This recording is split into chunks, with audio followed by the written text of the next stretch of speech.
성도님들 안녕하세요. 9월 8일 수요일입니다. 사도신경으로 우리의 신앙을 고백하며 새벽 기도회를 시작하겠습니다. 나는 전능하신 아버지 하나님 천지의 창조주를 믿습니다. 나는 그의 유일하신 아들 우리 주 예수 그리스도를 믿습니다.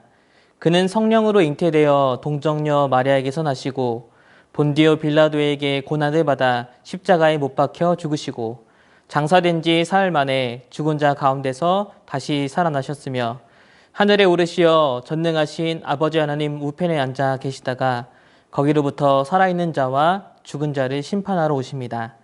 나는 성령을 믿으며 거룩한 공교회와 성도의 교제와 죄를 용서받는 것과 몸의 부활과 영생을 믿습니다. 아멘. 오늘 우리가 함께 볼 말씀은 사도행전 27장 1절에서 11절까지 말씀입니다. 신약성경 234쪽 사도행전 27장 1절에서 11절까지의 말씀 봉독하겠습니다. 우리가 배를 타고 이달리아에 가기로 작정되매 바울과 다른 죄수 몇 사람을 아구스토대의 백부장 율리오란 사람에게 맡기니 아시아 해변 각처로 가려 하는 아드라무떼노 배에 우리가 올라 항해할세 마게도냐의 데살로니가 사람 아리스다고도 함께하니라. 이튿날 시돈에 되니 율리오가 바울을 친절히 대하여 친구들에게 가서 대접받기를 허락하더니 또 거기서 우리가 떠나가다가 맞바람을 피하여 구브로 해안을 의지하여 항해하여 길리기아와 밤빌리아 바다를 건너 루기아의 무라시에 이르러 거기서 백부장이 이달리아로 가려 하는 알렉산드리아 배를 만나 우리를 오르게 하니 배가 더디가 여러 날 만에 간신히 나도 니도 맞은편에 이르러 풍세가 더 허락되지 아니하므로 살몬의 앞을 지나 그레데 해안을 바람막이로 항해하여 간신히 그 연안을 지나 미양이라는 곳에 이르니 라세아시에서 가깝더라. 여러 날이 걸려 금식하는 절기가 이미 지났으므로 항해하기가 위태한지라.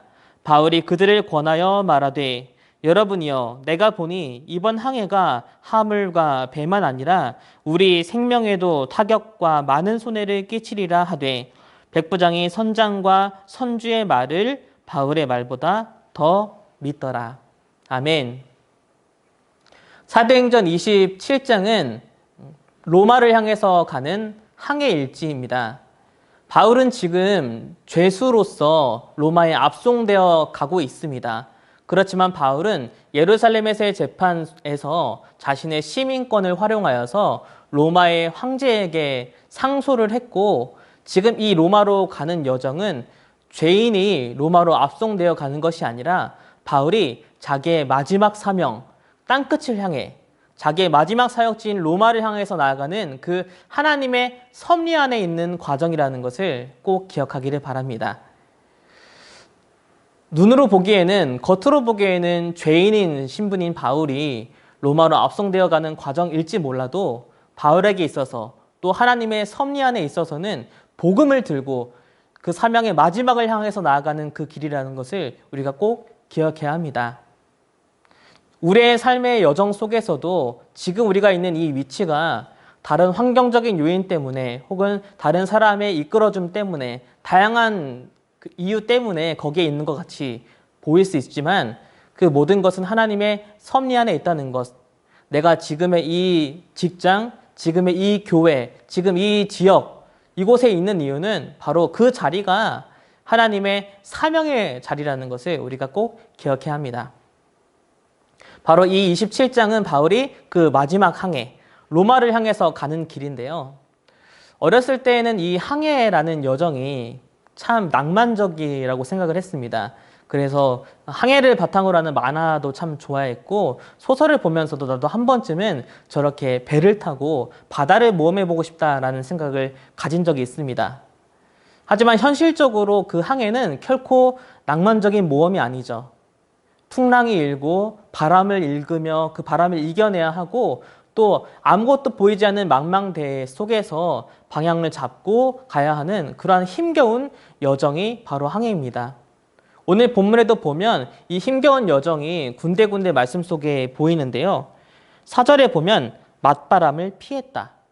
7절을 보면 배가 더디가고 풍세가 허락하지 않았다. 그렇게 말씀합니다.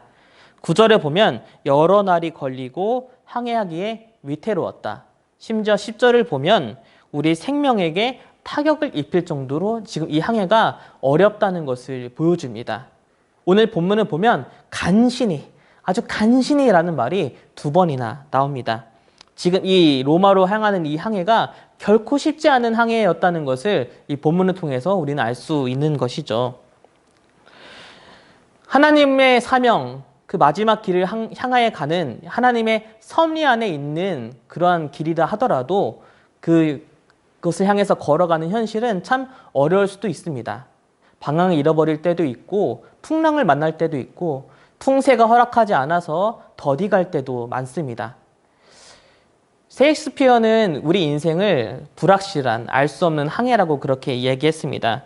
우리 인생도 언제나 낭만적일 수는 없죠. 모험이 가득한 인생이 아니라 우리 인생에도 때로는 정말 어디로 갈지 알지 못하는 망망대해 같은 그런 시간들을 보내기도 합니다. 풍랑이 너무 일어서 그 세상의 현실의 어려움이 우리를 뒤덮을 때도 있습니다. 올바른 방향을 향해서 가고 있는데도 더디 갈 때도 있고 멈춰서야 될 때도 있고 때로는 바람이 허락하지 않아서 뒷걸음질 쳐야 될 때도 있습니다. 그렇게 우리의 인생도 참 만만치 않죠. 저는 IQ 검사를 어렸을 때부터 이렇게 해보면 다른 것 중에 유독 이제 그 공간 지각 능력이 좀 떨어진 수치가 나오더라고요. 그래서 그런지 몰라도 제가 초등학교 때 자주 이렇게 길을 잃곤 했습니다. 길을 잃어버릴 때 이제 어디로 가야 될지 알지 못할 때 저에게 있어서는 등대가 하나 있었는데요. 제 등대가 과연 뭐였을까요? 저의 등대는 바로 남산, 그리고 거기에 높이 솟아있는 남산타워가 제 등대였습니다. 정말 큰 등대였죠. 제가 길을 잃어버릴 때는 언제나 이렇게 고개를 높이 들어서 남산타워가 어디에 있는지 찾았어요. 그리고 그 방향을 향해서 갔습니다. 저희 집이 남산타워 아래에 있었기 때문에 그 타워만 보면, 그 등대만 보고 가면 아무리 길을 잃어버릴 것 같아 하더라도 그 올바른 방향으로 갈 수 있기 때문에 그렇게 길을 찾곤 했죠. 우리의 인생길을 걸어가는 데 있어서도 정말 이 길이 맞나? 내가 제대로 걸어가고 있나? 정말 뒷걸음질 치고 있는 것 같은데 이런 순간들을 맞이할 때가 있습니다. 그럴 때마다 우리의 길을 잡아주는, 우리의 방향을 잡아주는 그런 등대가 여러분에게는 있으신가요? 우리에게 있어서 등대는 누구입니까? 그렇죠. 우리의 등대는 언제나 예수 그리스도이십니다. 우리의 인생길이 참 여러 번 바뀌었습니다. 고민도 많이 했고 어디로 갈지 알지 못할 때 막막할 때도 있었습니다. 하지만 그때마다 우리는 예수 그리스도를 바라보고 예수님을 향해서 걸어갔기 때문에 지금 여기까지 이룰 수 있었습니다. 어렵더라도 힘들더라도 그래도 내가 예수님을 닮아야지. 그래도 내가 신앙을 갖고 살아야지. 그래도 내가 예수님 보시기에 부끄럽지 않게 살아야지. 그러한 우리의 목표를 가지고 살아왔기에 여기까지 이룰 수 있었죠. 우리가 언제나 앞으로도 우리의 삶에 많은 변화들이 있을 거고 막막할 때도 많을 겁니다. 그럴 때마다 우리 다시 한번 기억합시다. 우리의 길이요, 진리요, 생명, 우리의 등대, 우리의 방향, 우리가 걸어가야 될 길은 바로 예수 그리스도를 향해 가야 된다는 것을 꼭 기억하는 우리 모두가 되었으면 좋겠습니다. 바울의 이 항해 일지를 우리가 계속해서 보고 있는데요. 그 항해가 어려웠기 때문에 본문을 이제 지도를 통해서 보면요. 이렇게 맞바람이 불어서 그 바람을 피하기 위해 이렇게 섬을 끼고 이렇게 돌아가는 모습을 많이 보게 됩니다. 겨우겨우 간신히 이제 미항이라는 곳에 잠깐 주둔을 하게 되는데 거기서 바울은 이제 하나님과의 깊은 교제 속에서 이 항해가 참 어렵다는 것을 좀 발견했나 봅니다. 그래서 사람들에게 이제 권하는 말을 합니다. 지금이 벌써 금식하는 시기가 지났기 때문에 앞으로 이 항해가 더 어려울 것이라고 그렇게 사람들한테 이렇게 충고를 하고 이야기를 하죠. 권면을 합니다. 이 금식하는 절기를 유대 절기로 하면은 7월 달 정도고 또 우리의 일반적인 태양력으로 보면 9월 정도로 해당이 되는데 이 주중의 연화는 9월부터 이제 바람이 거세지고 11월 달이 되면 아예 항해조차가 불가하기 때문에 지금 벌써 이 금식하는 절기가 지났고 항해하기에는 굉장히 어려운 시간이 찾아왔다는 것을 바울은 사람들한테 이야기를 합니다. 그런데 이 전체적인 이 죄인들을 호송하는 이 모든 여정을 이끌어가는 백부장 율리오가 처음에는 바울을 선대하고 호의를 베푸고 가는 곳마다 바울의 친구들이 있으면 그 바울이 그 친구들과 교제할 수 있도록 그렇게 선의를 베풀었지만 이 결정적인 순간에는 바울의 말을 듣지 않고 바로 선장과 선주의 말을 들었다라고 11절에 기록하고 있습니다. 왜 이 율리오는 결정적인 순간에 바울의 말을 듣지 않고 선장과 선주의 말을 들었을까요? 사실 어떻게 보면 굉장히 당연한 일입니다. 왜냐하면 이 선장과 선주가 항해에 있어서는 전문가이기 때문이죠.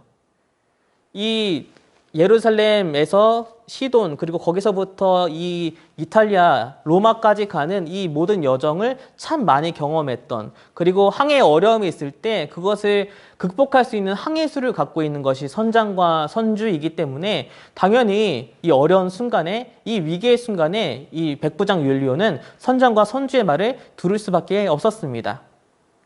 우리의 인생에도 사실 마찬가지죠.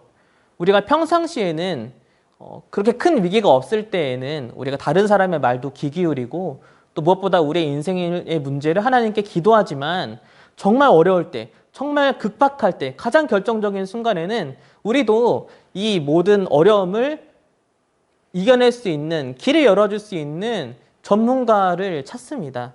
그 전문가가 내 곁에 있고 내 문제를 해결해 준다면 그것만큼 든든한 건 없죠.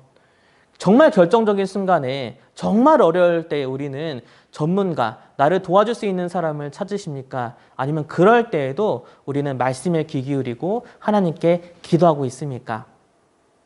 하나님은 우리의 인간관계에 있어서 전문가이실까? 하나님이 우리 가정의 문제에 있어서 전문가이실까? 하나님이 이 투자에 대해서, 이 기획에 대해서, 이 프로젝트에 대해서 나보다 더 잘하실까? 저 사람보다 더 잘하실까? 이 문제는 하나님께 기도하기보다, 말씀을 보기보다 전문가를 의지해야지, 자문을 구해야지, 이렇게 하면서 우리도 사실은 정말 결정적인 순간에는, 정말 기도가 필요한 순간에는 기도하지 않고 하나님을 의지하지 않을 때도 많습니다. 하지만 선장과 선주는 이 위기를 극복할 수 있는 항해술을 갖고 있을지 몰라도 바다를 잠잠하게 하시는 분은 누구입니까? 풍랑을 멈추시는 분은 누구이십니까? 우리 인생에 있어서 정말 전문가는 누구이십니까? 네, 바로 하나님이십니다. 성경에서는, 그리고 고대 근동에서는, 그리고 이 예수님이 계셨을 때, 그리고 바울이 활동하는 시기에도 이 바다라는 것은 언제나 혼돈과 악한 것을 상징했습니다. 그리고 성경은 그 혼돈, 우리의 삶을 위협하는 그 문제를 상징하는 이 바다를 잠잠케 하시는 분이 누구라고 고백합니까? 바로 하나님이심을 고백합니다. 바다의 길을 여시는 분이 누구십니까? 바로 하나님이십니다. 베드로가 풍랑이 일어나는 것을 보면서 두려워해서 물에 빠졌을 때에, 제자들이 그 갈릴리 바다에서 풍랑이 일었을 때, 그 두려움에 빠졌을 때에 그 바다를 꾸짖고 풍랑을 잠잠케 하셨던 분이 누구십니까? 바로 예수 그리스도이십니다.